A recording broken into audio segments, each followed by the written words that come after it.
Hello everyone, welcome back. In this video, I'm going to show you how to enable SUI network in Phantom Wallet.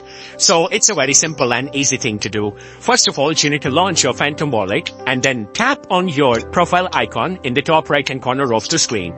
Afterwards, tap on your gear icon in the top right hand corner and then you will be landed in the settings of your Phantom Wallet.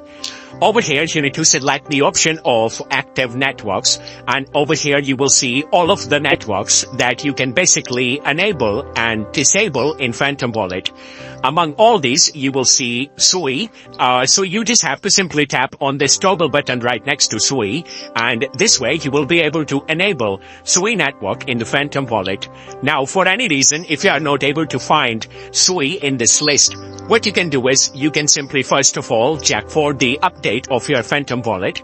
And if you see any update, you need to make sure that you update your application to the latest version.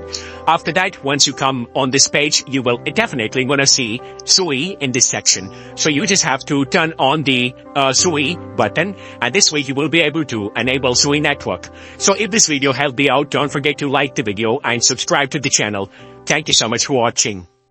Like and subscribe Softpro. We make easy to understand tutorials about business, project management, softwares, social media apps, and more. Softpro dream to 100,000. Thanks from watching.